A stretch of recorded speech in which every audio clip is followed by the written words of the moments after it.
में बढ़ते पॉल्यूशन को लेकर कांग्रेस सांसद रंजीत रंजन ने एडजर्नमेंट मोशन का नोटिस दिया। रंजीत रंजन जी, एडजर्नमेंट मोशन का नोटिस तो आपका हंगामे की भेंट चढ़ गया, लेकिन क्या आप कहना चाहती थी? देखिए, अफसोस है कि जो बहुत महत्वपूर्ण मुद्दा है, ये मुद्दा ही नहीं है।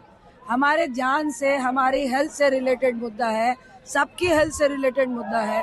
अगर आप पार्लियामेंट के बाहर भी खड़े हैं तो ये गारंटी नहीं ले सकते कि हम जो सांस ले रहे हैं वो स्वच्छ है, और ये हमारे देश की राजधानी है। भाई, अक्टूबर के बाद आज से 10 साल पहले लोग खुश होते थे कि अब सुबह हो गई, हल्का अपर पहनेंगे, वॉक करने जाएंगे। अब 10 सालों से लोग खिड़की खोलते हैं, अरे सुबह है, अब तो बहुत पॉल्यूशन है।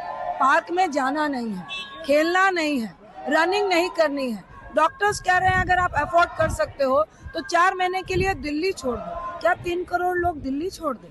क्या जो बेचारा नौकरी पेशा वाला आदमी है, ठेला लगाने वाला आदमी है, सबसे महत्वपूर्ण जो मजदूर है, ये बगल में कंस्ट्रक्शन चल रहा है ना, वीवीआईपी कंस्ट्रक्शन चल रहा है ना, सदन का ही, अगस्ता विस्टा का कंस्ट्रक्शन चल रहा है।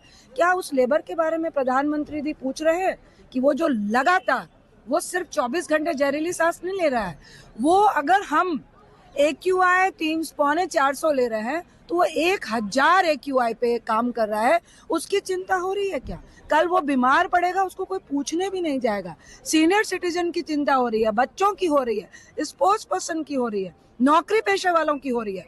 और मुझे नहीं लगता कि वियतनाम, सिंगापुर, चाइना जैसे लोगों ने, कंट्री ने इसका सोल्यूशन निकाल लिया है कि हमारे पास सोल्यूशन नहीं है। सिर्फ सरकार के पास पॉल्यूशन से लड़ने की इच्छा शक्ति नहीं है।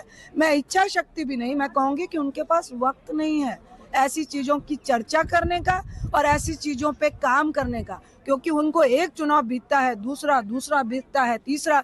बिल्कुल आप चुनाव लड़िए, बिल्कुल आप चुनाव जीतिए, हारिए, लेकिन सरकार सिर्फ चुनाव जिताने और हराने के लिए नहीं होती है। हमारा राइट है, हमें स्वस्थ सांस लेने का अधिकार है। भाई, आप रेवड़ी मत बांटिए। मैं कहूंगी कि आप वृद्धा पेंशन दे रहे हैं, आप रेवड़ियां बांट रहे हैं, आप 10,000 दे रहे हैं, लेकिन उससे पहले हेल्थ का राइट विदाउट प्रॉफिट देश के लोगों को मिलना चाहिए, और वो फ्री मिलना चाहिए। आज हमें फ्री में जहरीली गैस लेने के लिए मजबूर होना पड़ रहा है। ये एक तरह का अपराध है जिससे निजात सरकार को दिलाना चाहिए, अन्यथा वो इसके लिए दोषी है।